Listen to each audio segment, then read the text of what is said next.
दोस्तों, कहानी शुरू करने से पहले मेरे चैनल को सब्सक्राइब जरूर कीजिएगा।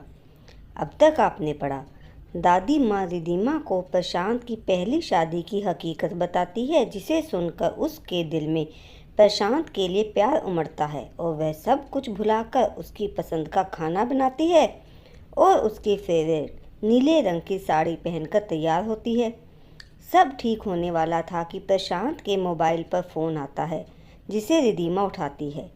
फ़ोन किसी औरत ने किया था। रिधिमा ने हेलो कहा तो दूसरी ओर से कहा गया, जी मैं प्रशांत सर से बात कर सकती हूँ? आप कौन बोल रही हैं? जी मैं उनके ऑफिस से बोल रही हूँ, मिली। बॉस ने उन्हें आज शाम नए वाली ब्रांच में जाने के लिए कहा है। ठीक है, वो नहाने गए हैं, मैं उन्हें आते ही बता दूंगी। Okay ma'am. और जब प्रशांत नहा कर रिधिमा के करीब आने लगा तो रिधिमा ने मुस्कुराते हुए उसे खुद से दूर किया और मिस मिली का फरमान सुना दिया। और वह बड़बड़ाते हुए बोला, ओह, ये पापा भी ना अपने बेटे की खुशी समझते ही नहीं। अब मुझे जाने की तैयारी करनी होगी। हाँ तो पापा को अपनी बहू की भी तो चिंता है ना, रिधिमा ने उसकी बड़बड़ाहट से मज़े लेते हुए कहा। अच्छा जी, वहाँ का काम तो 2 दिन में ख़त्म हो जाएगा, फिर कहाँ तक बचोगी? प्रशांत ने उसे अपने करीब करते हुए कहा तो उसने उसकी नाक पकड़कर छेड़ा और बोली, अपनी तैयारी पर ध्यान दीजिए वरना पापा की डांट पड़ेगी। हाँ यार, अभी तो सचमुच जाना बहुत ज़रूरी है, कहकर वह अलमारी से फाइलें निकालने लगा और वह नीचे चली गई। और थोड़ी देर बाद जब वह बैग लेकर नीचे उतरा तो रिधिमा रो रही थी। उसने उससे पूछा पर बताने की बजाय पापा कहकर फिर से रोने लगी। तब उसने उसके मायके में फ़ोन किया और बात करने के बाद बोला, आंटी आप परेशान मत होइए, मैं अभी आता हूँ। और वह अपना बैग लेकर चला गया। वह परेशानी में रोए जा रही थी। बड़ी मुश्किल से दादी माँ के कहने पर बस थोड़ा सा खाया था, वरना वह भी नहीं खाती। रात 9 बजे के करीब प्रशांत की माँ किटी पार्टी से वापस आई और सीधे अपने कमरे में चली गई। उसके कुछ देर बाद प्रशांत के पापा आए और उन्होंने प्रशांत के बारे में पूछा तो दादी जी ने कहा कि वह तो शाम में कहीं गया है, बोल रहा था कि ज़रूरी काम है। तो उन्होंने कहा कि ठीक है माँ, मैं अपने कमरे में जा रहा हूँ, खाना वहीं भिजवा दीजिए। फिर दादी जी ने अपने बेटे और बहू के लिए खाना उनके कमरे में भिजवा दिया और फिर से रिधिमा के पास आकर बैठ गई। रात के 10 बजे थे जब उसका मोबाइल बजा तो उसने हड़बड़ाकर फ़ोन उठाया। उसके पापा का फ़ोन था। वह खुशी और दुख के मिले जुले एहसास से चीखी, पापा कैसे हैं आप? उन्होंने कुछ कहा जिसे सुनकर वह बोली, जी मैं अभी आती हूँ। वह फ़ोन रख कर दादी जी की ओर मुड़ी जो उसी के पास बैठी थी। दादी माँ, मुझे पापा ने बुलाया है, मैं जा सकती हूँ ना? ठीक है बेटा, मैं ड्राइवर को बोलती हूँ, तुम्हें पहुँचा देगा। तभी ड्राइवर अंदर आया और बोला, दादी जी, प्रशांत बाबा बहू रानी को बुला रहे हैं। लो, प्रशांत आ गया, जाओ उसी के साथ चले जाओ। जी दादी माँ।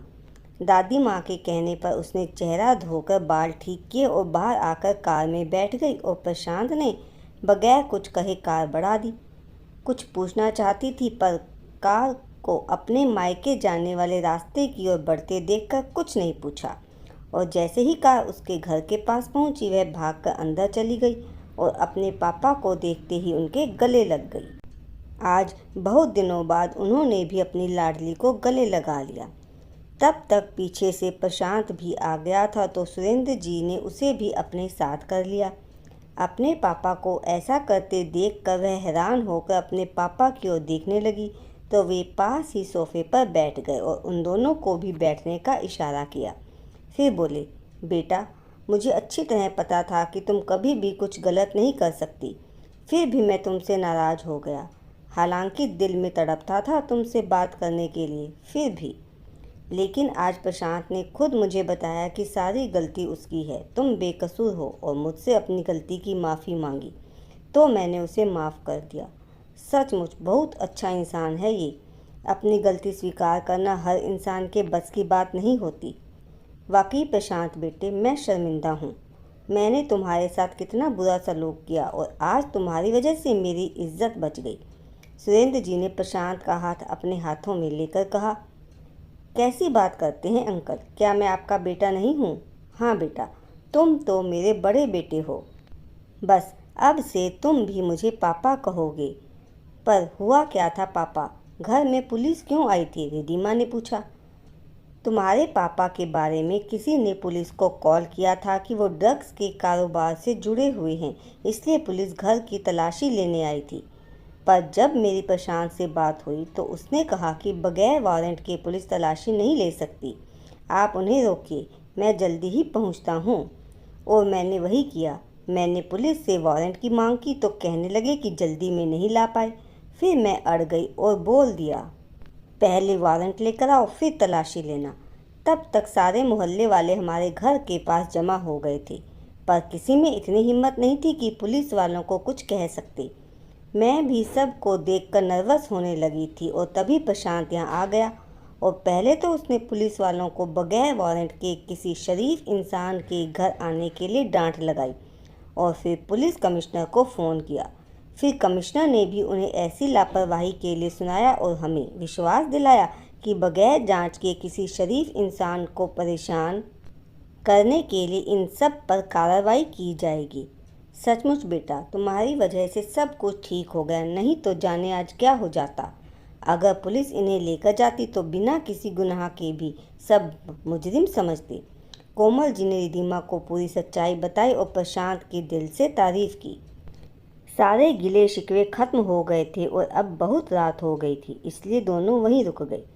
उस रात पहली बार दोनों ने एक बिस्तर शेयर किया था, पर प्रशांत शायद बहुत थका हुआ था। रिधिमा ने कमरे में आने में थोड़ी देर लगा दी थी। वह जब तक आई, प्रशांत बहुत गहरी नींद सो चुका था। उसे सोता देखकर वह भी उसके बगल में सो गई। सुबह सबने साथ में नाश्ता किया और फिर रिधिमा सब के लिए चाय बना रही थी। जब मोहल्ले के कुछ लोगों के साथ निमेश भी उसके घर आया था और सुरेंद्र जी ने बड़े मान से प्रशांत का सब लोगों के साथ परिचय करवाया। उसने किचन से ही देखा, प्रशांत और निमेश दोनों साथ ही खड़े थे और प्रशांत के सामने निमेश बिल्कुल साधारण लग रहा था। प्रशांत के चेहरे पर एक तेज था और उसका शारीरिक गठन किसी फिल्म के हीरो की तरह था। रिधिमा के पापा ने उसे अपने साथ लगा रखा था। वह उसकी तारीफ कर रहे थे और वह थोड़ा झेंप रहा था और उसका यह रूप और भी अधिक प्यारा लग रहा था रिधिमा को। थोड़ी देर बाद सब लोग चाय पीकर चले गए और फिर प्रशांत ने भी रिधिमा के मम्मी पापा से जाने के लिए आज्ञा ली और दोनों अपने घर के लिए निकल गए। तो दोस्तों, आगे की कहानी जानने के लिए अगला भाग जरूर पढ़िएगा। धन्यवाद।